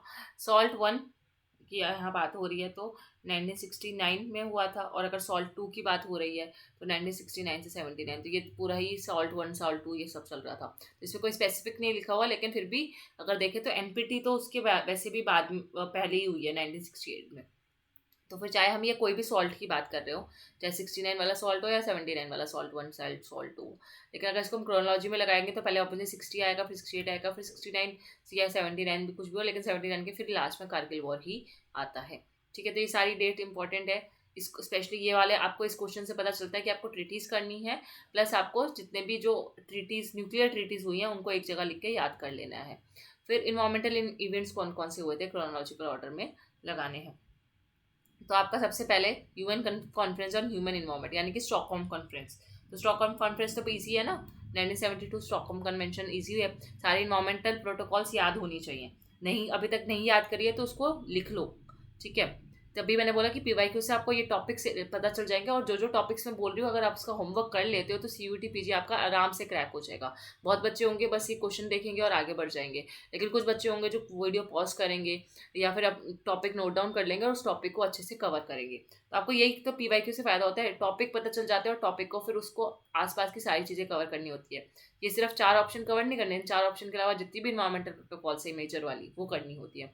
इसके मेरे पास एक पीडीएफ पड़ी है इन्वायरमेंटल प्रोटोकॉल्स की, वो मैं आपको टेलीग्राम पे भेज दूंगी आज ही लेक्चर के बाद। ब्रंटलैंड रिपोर्ट, जिसकी रिपोर्ट का नाम क्या था, रिपोर्ट का नाम ही पूछ लेता है, आवर कॉमन फ्यूचर। ये ब्रंटलैंड रिपोर्ट आई थी, कब आई थी? 1987, ईयर भी याद रखना। क्योटो प्रोटोकॉल ऑब्वियसली 1997 अडॉप्ट की गई थी 1997 में, तो ईजी है। तो ये हो गया, और इसको क्रोनोलॉजी में लगाया था 1 3 4 2। Hungary invasion 1991, match the following है, अच्छा ठीक है। तो मैच द फॉलोइंग में तो आपका ऑब्वियसली ये सामने सामने दिया हुआ है, नहीं, सामने सामने नहीं दिया हुआ, क्योंकि ये तो फिर फॉल ऑफ यूएसएसआर, ये तो गलत ही है। तो इसमें ऐसे दिया हुआ है कि मैं यहाँ पे ऑप्शंस है, मतलब ABCD है, ये ABCD, ठीक है। और इसके सामने आपको मैच करना है, आपने सामने, जैसे आपने मैंने लिख दिया 1991, 1956, 1968 और 1971, ठीक है। अब इनको आपको इन चारों से मैच करना है। तो आपको सबसे ऑब्वियसली सबसे इजी क्वेश्चन है, जो मतलब सबसे इजी ऑप्शन है इसमें, यूएसएसआर का फॉल कब हुआ, मतलब फॉल मतलब डिसइंटीग्रेशन कब हुआ, यूएसएसआर कब खत्म हो गया। कोल्ड वॉर शीत युद्ध के बाद हुआ था, 1991 में हुआ था। तो आपका 2 का हो जाएगा ए ऑप्शन, 1991, ठीक है। पीपल रिपब्लिक ऑफ चाइना ने यूएन को कब ज्वाइन किया, तो ये भी इजी है, 1971 में किया था, अगर आपने चाइना का अच्छे से पढ़ा हुआ है तो 1971 में चाइना ने ज्वाइन किया था यूएन को। इंपॉर्टेंट फैक्ट है, लिख लेना।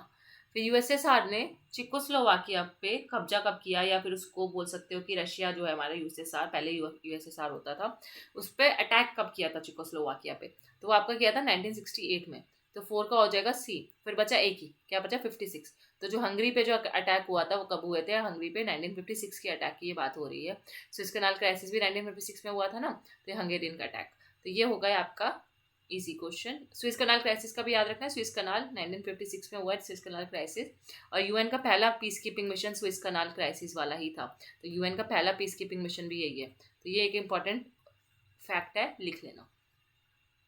किसने बोला था कि nature of state is the state of war where everyone is against everyone, कि स्टेट में क्या होता है, एक राज्य ऐसा है कि जहाँ पे हमेशा वॉर चलता रहता है और जहाँ पे सारे लोग एक दूसरे के खिलाफ होते हैं। ऐसा हॉब्स ने कहा था। क्यों कहा था, क्योंकि उसने हॉब्स ने अपने टाइम पे सिविल वॉर देखा था। तो इस सिविल वॉर के संदर्भ में वो बोल रहे हैं। विच शेड्यूल वो has provisions for official language, तो ऑब्वियसली 8वां शेड्यूल है, मैंने बोला ही था 12th शेड्यूल, 12 के 12 शेड्यूल पता होने चाहिए कि किसमें क्या है। ये तो बहुत ईजी है, आपको ये एक और होमवर्क है, टॉपिक लिखो कि सारे के 12 schedule, tears of old PM वाली जो ट्रिक है उससे याद कर लेना, ठीक है, मिल जाएगी आपको यूट्यूब पे कहीं पे भी। विच of the following is the matched correctly, अभी मैंने थोड़ी देर पहले बताया था पर्स वाला, और मैं बोलता था कि 26 साल की जब इंदिरा गांधी थी तो उसने उसका पर्स खो दिया था, तो 26वां अमेंडमेंट था, सही है। इलेक्शन ट्रिब्यूनल को अबॉलिश क्या 19th अमेंडमेंट में किया गया था, तो ये भी आपका सही है। 19th अमेंडमेंट हुआ था 1966 में, और 26 वाला आपका 1971 में हुआ था, ठीक है। सो ये इसके इलेक्शन ट्रिब्यूनल से अबॉलिश कर दिए गए थे, और इसके लिए आर्टिकल जो 324 है उसमें संशोधन किया गया था, मॉडिफाई किया गया था, और इस ट्रिब्यूनल्स को हटाया गया कि जो इलेक्शन ट्रिब्यूनल्स है वो क्या कर सकते हैं, अबॉलिश हो, और जो इलेक्शंस का जो ट्रायल है, कि अगर कोई भी पिटीशन आती है तो वो हाई कोर्ट देखेगा, ना कि इलेक्शन ट्रिब्यूनल। तो गोवा जो था यूनियन टेरिटरी 12th अमेंडमेंट में बना था, सही है। और state reorganisation act 7th amendment के तहत हुआ था, ये भी सही है। तो आमने सामने थे सारे ऑप्शन, 1, बी का 2, सी का 3 और डी का 4। तो ये आपका करेक्ट आंसर है, ठीक है, याद रखना इसको। 12वां गोवा में हमने 12वां मनाया था। और स्टेट रीऑर्गेनाइजेशन मतलब कि सारे स्टेट को क्या करना है, हमें साथ साथ लेकर आना है। स्टेट ऑर्गेनाइजेशन में क्या था कि हमें सारे स्टेट्स को साथ साथ लेकर आना है, तो साथ यानी कि 7th अमेंडमेंट, ऐसे आप इसको याद कर सकते हो। टेरेनी ऑफ मेजोरिटी पिछले लेक्चर में भी था, पिछले PYQs में 3 बार ही हमने ये क्वेश्चन देख लिया है, अभी तक याद हो जाना चाहिए। एलेक्स ए चॉकोवली। Nation as imagine community Benedict Anderson का कॉन्सेप्ट है, ठीक है, इजी है। बेनेडिक्ट एंडरसन के इसी कॉन्सेप्ट को किसने क्रिटिसाइज किया है, ये भी पता होना चाहिए, तो पार्था चैटर्जी, ठीक है। Nation as imagine community Benedict Anderson का है, और इमेजिन कम्युनिटीज का ही कोट पार्था चैटर्जी ने क्रिटिसाइज किया है, और उन्होंने बोला था कि even our imagination is colonised, कि हमारी जो सोचने की क्षमता है या इमेजिनेशन है वो उस पर भी कॉलोनाइज्ड है, मतलब उस पर भी ब्रिटिशर्स का प्रभाव है। जो हम जैसा सोच रहे हैं कर रहे हैं वो हमारे कॉलोनियल माइंडसेट से ही निकला हुआ है। तो इसी बात को उन्होंने क्रिटिसाइज किया था बेनेडिक्ट एंडरसन और पार्था चैटर्जी। ऑलरेडी मैंने करा दिया है, इसके सारे कॉन्सेप्ट ट्रिक से याद कराए हैं, इनकी किताबें बुक ट्रिक से याद कराई हैं, और इनका कॉन्सेप्ट भी समझाया हुआ है, ठीक है। मेरी प्लेलिस्ट में जाओगे आपको दिख जाएगा, पॉलिटिकल प्रोसेस वाली प्लेलिस्ट है, उसमें आपको मिल जाएगा ये पॉइंट। पॉलिटिकल प्रोसेस में एक वीडियो है नेशन एंड नेशनलिज्म करके, यूरोपियन नेशनलिज्म पे, ठीक है। तो यूरोपियन नेशनलिज्म वाली अगर आप PDF देख लोगे तो आपके लिए बहुत बेनिफिट है कि इसमें आपके नेशन और नेशनलिज्म से रिलेटेड जितने भी पॉइंट्स हैं, जितने भी थिंकर्स हैं, जो आपके टॉपिक का पार्ट भी है वो कवर हो जाएगा। Indian constitution commitment to secularism is enshrined in the, तो सेकुलरिज्म की बात हमारे कॉन्स्टिट्यूशन में कहाँ है, तो ये क्वेश्चन था, और आपके 4 ऑप्शन थे, और चारों में से आपका करेक्ट ऑप्शन था प्रियम्बल। अब इसको क्रोनोलॉजी में अरेंज करना है कि USSR ने किस पे कब अटैक किया। तो आपको ये 4 कंट्रीज दे रखी थी और आपको इसका आंसर मैंने क्रोनोलॉजी में ऑलरेडी लगा दिया है कि सबसे पहले यूएसएसआर ने चेकोस्लोवाकिया पे अटैक किया था, फिर हंगरी पे अटैक किया, फिर अफगानिस्तान पे किया था 1979 में, और फिर यूक्रेन पे अटैक किया था। तो ये आपके अलग अलग है। तो CHAU, चाओ। ठीक है, तो ऐसे करके अभी आपको चाह सकते हो चाओ चाओ करके। ठीक है, यूएसएसआर ने चाओ पे अटैक किया था, CHAU। फिर कौन सा आर्टिकल है हमारे भारतीय संविधान का जो हमें अरेस्ट करने से रोकता है, मतलब अरेस्ट करने से रिलेटेड पर वो प्रोटेक्शन देता है कि हमें ऐसी कोई भी किसी भी बिना पे अरेस्ट करके नहीं जा सकता, आपको अरेस्ट वारंट चाहिए या आपकी अरेस्ट में हेल्प मतलब है अरेस्ट से रिलेटेड आपको प्रोटेक्शन दे सकता है, वो है आपका आर्टिकल 22। मैंने ये बोला ही आपको सारे फंडामेंटल राइट आपको याद होने चाहिए। एक जगह सारे फंडामेंटल राइट लिखो या कहीं पे अगर लिखे हुए हैं तो उसको अच्छे से रट लो। Which of this organisation protects human rights world wide. तो एमनेस्टी इंटरनेशनल जो है ह्यूमन राइट्स के लिए ऑर्गेनाइजेशन है, एनजीओ है बेसिकली, जो कि ह्यूमन राइट्स को प्रोटेक्ट करता है। एमनेस्टी इंटरनेशनल सुना होगा। जॉन रॉल्स जो है हाइपोथेटिकल सिनेरियो देते हैं जिसमें वो स्टेट ऑफ नेचर की बात करते हैं। और जॉन रॉल्स का स्टेट ऑफ नेचर कैसा है? जॉन रॉल्स का स्टेट ऑफ नेचर है ओरिजिनल पोजिशन। ठीक है, और इसका एक है wheel of ignorance. Wheel of ignorance वो कहते हैं व्हील ऑफ इग्नोरेंस होना चाहिए, state of nature original position में होगा और हम व्हील ऑफ इग्नोरेंस के माध्यम से उसको सॉल्व करेंगे। ये भी जॉन रॉल्स की ये थ्योरी मैंने आपको करवा दी थी पिछले लेक्चर में, पिछले PYQ में समझा दिया था, इसलिए इसमें मैं ज़्यादा नहीं समझा रही हूँ। ठीक है, उसमें पूरा मैंने थ्योरी समझाया, PYQ अगर आप शुरू से देखोगे तो सब समझ आएगा। Not a feature of UN, UN का क्या फीचर नहीं है। Building good relation with nation, obviously UN चाहेगा कि दूसरे नेशन के साथ अच्छे रिलेशन बनाओ। Security and peace keeping, yes. Economically weaker section की हेल्प करता है, येस। और लॉ एंड ऑर्डर मेंटेन करता है, येस। ठीक है, सॉरी आपका फोर्थ ऑप्शन गलत होगा, लॉ एंड ऑर्डर ये मेंटेन नहीं करेगा। लॉ एंड ऑर्डर मतलब इंटरनेशनल लेवल पे कर सकता है, लेकिन लॉ एंड ऑर्डर यहाँ पे स्टेट के कॉन्टेक्स्ट में बात हो रही है। यहाँ पे लॉ एंड ऑर्डर की जगह आना चाहिए था इंटरनेशनल पीस एंड सिक्योरिटी, जो उसके फीचर्स में अगर UN के आप उसमें जाते हो ना चार्टर में, तो ये मेंशन है word, maintain piece and security. तो पीस एंड सिक्योरिटी मेंटेन करने का काम है UN का। लॉ एंड ऑर्डर तो हर स्टेट अपना अपना, हर नेशन अपना अपना लॉ एंड ऑर्डर खुद ही मेंटेन कर सकता है। Discourse on the political economy, ये किताब है, ये किताब किसने लिखी है? ये किताब लिखी है रूसो ने। Then chronologically arrange the events in the India Pakistan foreign relations, तो Karachi agreement, Indus water treaty, operation Gibraltar और शिमला एग्रीमेंट, इसको आपको क्रोनोलॉजी में लगाना था। तो ऑब्वियसली शिमला एग्रीमेंट इंदिरा गांधी के टाइम पे हुआ है, फिर ऑपरेशन जिब्राल्टर उससे पहले, इंडस वाटर ट्रीटी तो बहुत पहले हो गई। ठीक है, कराची एग्रीमेंट उससे भी पहले हुआ था। तो इनकी डेट्स भी देख ही लेते हैं। फिर 1949 में Karachi agreement, Indus water treaty तो मैंने अभी कराई थी 1960 में। ऑपरेशन जिब्राल्टर जो चला था वो कोड नेम था, पाकिस्तान आर्मी का ऑपरेशन था ये आपका। 1965 में जो वॉर हुआ था उससे रिलेटेड है। ठीक है, इसकी वजह से 1965 का वॉर हो गया था, ऑपरेशन जिब्राल्टर की वजह से, क्योंकि पाकिस्तान ने अपनी फोर्सेज भेज दी थी जम्मू कश्मीर में। ठीक है, तो बाद में फिर 1965 का वॉर हुआ इंडिया पाकिस्तान के बीच में, और ये पाकिस्तान ने ऑपरेशन चलाया था, ऑपरेशन जिब्राल्टर। फिर शिमला एग्रीमेंट हुआ 1972 से, LOC से रिलेटेड था, ये पीस ट्रीटी थी लाइन ऑफ कंट्रोल को लेकर। तो ये तो आपको पता है इंदिरा गांधी के टाइम पे। तो ये आपके हो गए चारों ऑप्शन और ये इंपॉर्टेंट डेट्स।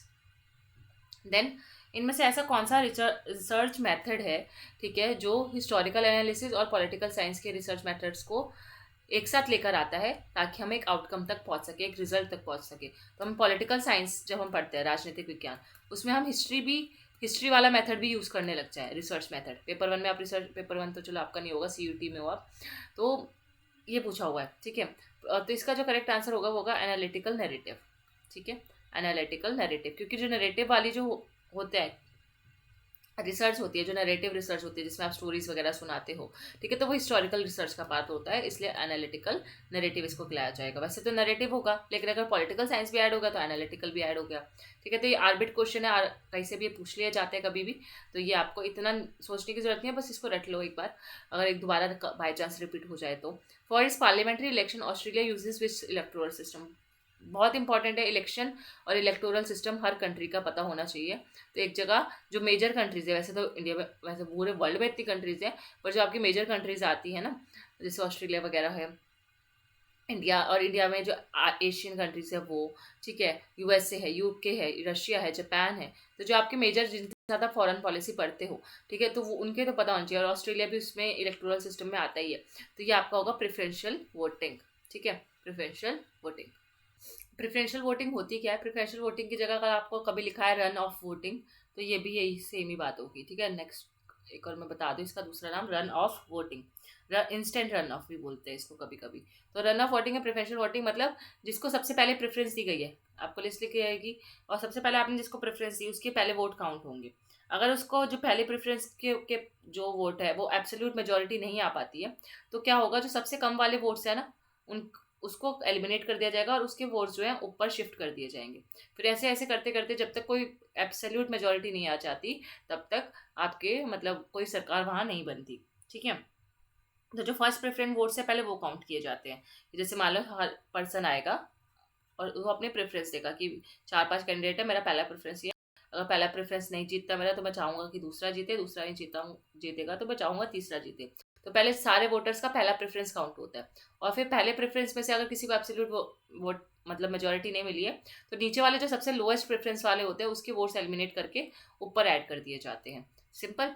देन अब बात करें कैग की। तो जो कैग है वो क्या करता है, कैग जो है स्टेट गवर्नमेंट के अकाउंट्स को ऑडिट करता है।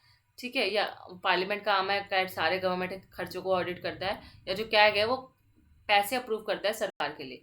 इसमें से आपको बताना है कि क्या करेक्ट है। तो इसमें जो है आपके दोनों ही ऑप्शन सही होंगे, ए और डी दोनों सही हैं, बी और सी गलत है। ठीक है, तो सॉरी बी सही है और ये मैंने गलत कर दिया कि जो कैग है वो पार्लियामेंट की आम नहीं है, पहली बात। और कैग है सारे गवर्नमेंट खर्चे देखता है, इवन वो स्टेट गवर्नमेंट के जो भी खर्चे अकाउंट्स है वो भी कैग ऑडिट करता है, मतलब सेंट्रल के भी करता है और स्टेट के भी करता है। तो बी और डी सही है और ए भी गलत है, और सी तो कि वो मनी अप्रूव करता है सरकार के लिए, तो ऐसा नहीं है। ठीक है, now question number 69, match the following. आपको देखना है पीपल्स पार्टिसिपेशन इन डेमोक्रेसी के जो सामने सामने लिखे हुए हैं वो करेक्टली मैच्ड है कि नहीं। ठीक है, अगर करेक्टली मैच है तो ठीक है, ए का 1, बी का 2, सी का 3 हो जाएगा, नहीं तो फिर आपको ऐसे ऐसे करके मैच करने पड़ेंगे। तो पॉज करके सोच लो। इलीगल और रेडिकल पार्टिसिपेशन की अगर मैं बात करूँ, तो इलीगल और रेडिकल पार्टिसिपेशन क्या होता है, ऐसा पार्टिसिपेशन जिसमें एक्सट्रीम फॉर्म ऑफ टेररिज्म देखने को मिले, एंटी नेशनल एक्टिविटीज देखने को मिले, तो सही है। कन्वेंशनल पार्टिसिपेशन यानी कि पुराने टाइम का पार्टिसिपेशन कैसे हुआ करता था, ट्रेडिशनल टाइम पे, कन्वेंशनल मतलब पुराने टाइम पे, तो इलेक्शन के तरीके से पार्टिसिपेशन हुआ करता था। और इलीगल क्या होता है, जब आप एंटी नेशनल एक्टिविटीज में बात करते हो। लेस कन्वेंशनल क्या होगा, ये आपको आगे पीछे ऑप्शन दिए गए थे। ठीक है, इसको मैंने वैसी क्रोनोलॉजी में खुद से लगा दिया। तो लेस कन्वेंशनल क्या होता है, साइनिंग पेटिशन। ठीक है, जब आप पेटिशन फाइल करते हो तो ये थोड़ा सा ट्रेडिशनल नहीं है, लेकिन ट्रेडिशनल के बाद इलेक्शंस के बाद थोड़ा सा जब हुआ था तो पेटिशन भी फाइल होना लग गए थे। और पब्लिक ओपिनियन हमें कैसे पता चलता है, प्रोटेस्ट के थ्रू। सार्क कब स्टैब्लिश हुआ, 1985। कहाँ इसका हेडक्वार्टर का है, काठमांडू नेपाल। लेकिन पूछा क्या है, कहाँ स्टैब्लिश हुआ।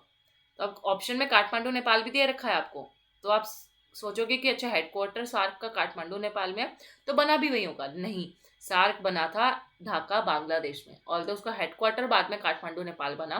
तो हेडक्वार्टर अलग है, बना ढाका बांग्लादेश में ही था। इसका एग्रीकल्चर सेंटर भी यही है, जो अभी हमने थोड़ी देर पहले डिस्कस किया था। तो सार्क कितनी इंपॉर्टेंट ऑर्गेनाइजेशन है, कितने सारे क्वेश्चन आ रहे हैं, कर लेना। अब 70 क्वेश्चन हो गए, आखिरी 5 क्वेश्चन बचे बस। ठीक है, तो चलते हैं आखिरी 5 क्वेश्चन की तरफ। तो किसने बोला था, who critically examine the myth of man as warriors and women as beautiful souls in her book Women and War. आपको पूरा कोट नहीं पता हो, लेकिन ये पता है कि वुमेन एंड वॉर किसकी बुक है, तो आप इजीली आंसर निकाल सकते हो, जीन बेथके एलिस्टाइन। ठीक है, तो very very important book Jean Bethke Elshtain की, कि आपको बैठना नहीं है, वॉर करो। वुमेन्स को आप बोल रहे हो कि वुमेन्स जीन्स नहीं पहनेगी, ट्रिक बता रही हूँ याद करने की। वुमेन जो है जीन्स पहन के नहीं बैठेंगी, ठीक है, वो वॉर करेंगी। ठीक है, तो बैठ के आपको बैठे नहीं रहना है कि वुमेन को बोल रहे कि जीन्स पहन के बैठे रहो एक जगह, वॉर करो। तो जीन बैठ के एलिस्टाइन ऐसे याद कर लो। ठीक है, तो ये बोलते हैं, इसका कोड भी याद कर लेते हैं, अगली बार किताब ना आए कोट आ जाए तो फिर से हमें याद होना ही चाहिए कि myth of man as warriors, कि लोगों को ये मतलब एक मिथ है कि उनको लगता है कि बस जो मैन है वही वॉरियर हो सकते हैं, वही लड़ने जा सकते हैं, बल्कि और वो बोलते हैं कि वुमेन जो है वो ब्यूटीफुल सोल है। तो ये जो है ना, ये एक मिथ है, मतलब एक मिथ को क्या हिंदी में बोलेंगे कि मतलब ऐसे सोच। ठीक है, जैसे बोलते हैं ना, मिथक बोल सकते हो, कल्पना बोल सकते हो, पूर्ण पूर्ण कथा ऐसे करके। मिथ वो एक तो माइथोलॉजी वाला हो गया, कल्पना या मिथक, आई गो गैस आप समझ गए होंगे। तो ऐसे लोगों को लगता है कि जो मैन वॉरियर्स होते हैं और वुमेन जो है ब्यूटीफुल सोल्स होती हैं, उनकी आत्मा अच्छी होती है, और ऐसा तो बल्कि ऐसा नहीं है। मैं वुमेन भी वॉरियर हो सकती है और मैन भी एक अच्छे ब्यूटीफुल सोल हो सकता है, तो वाइस वर्सा भी हो सकता है। ऐसा जीन बेच के एलिस्टीन ने बोला था। वैसे इसका प्रोनाउंसिएशन कुछ और है, लेकिन मैं आपको जानबूझ के ऐसे बोल रही हूँ ताकि आपको ट्रिक से याद रह जाए। मनरेगा जो थी उसमें बोला गया था कि आपको कितने यहाँ पे डैश है, और आपको ऑप्शन में दे रखा है 100, 120, 90, तो आपको ऑप्शन निकालना था। तो ये तो ईजी है, मनरेगा में 100 दिन का एम्प्लॉयमेंट दिया जाता है। जो पहली वेव आई थी फेमिनिज्म की, कब आई थी, तो एक तो कहाँ आई थी, वो किस बारे में थी वो, प्लस कि कौन सी सेंचुरी में आई थी वो भी पता होना चाहिए। सारी वेव्स की सेंचुरी भी याद रखना अगर आप जो भी नोट्स बनाओगे तो मिड 19th सेंचुरी में आई थी आपकी फर्स्ट वेव। ठीक है, याद रखना mid 19th century. 19th century मतलब क्या? 19th सेंचुरी मतलब 1800 से लेकर 1900 का जो दशक होता है उसको हम 19th सेंचुरी बोलते हैं। मिड 19th सेंचुरी मतलब इसके बीच का, मतलब 1850 के आसपास का आप लगा लो। उसके बाद इसके टाइम इसके आसपास ही यहाँ फर्स्ट वेव आई थी। सेकंड वेव कब आई थी? सेकंड वेव आपकी 20th सेंचुरी में। थर्ड वेव भी आपकी 20th सेंचुरी में ही है।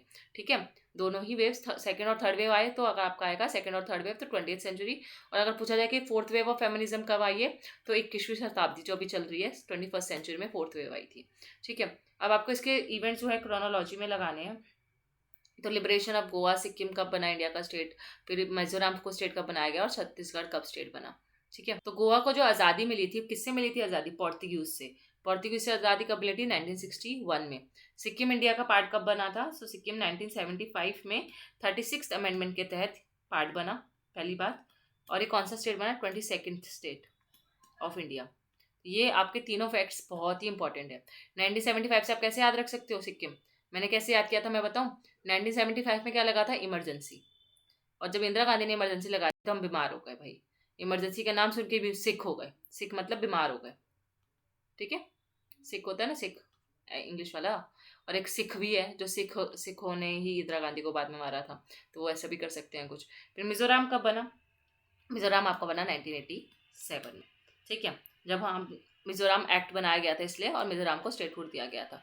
अच्छा, मिजोरम एक्ट कब बना है? 86 में। लेकिन मिजोरम स्टेट कब बना है? 87 में। तो एक्ट और स्टेट में कंफ्यूजन हो रहा है। एक्ट एक साल पहले आया, फिर ये।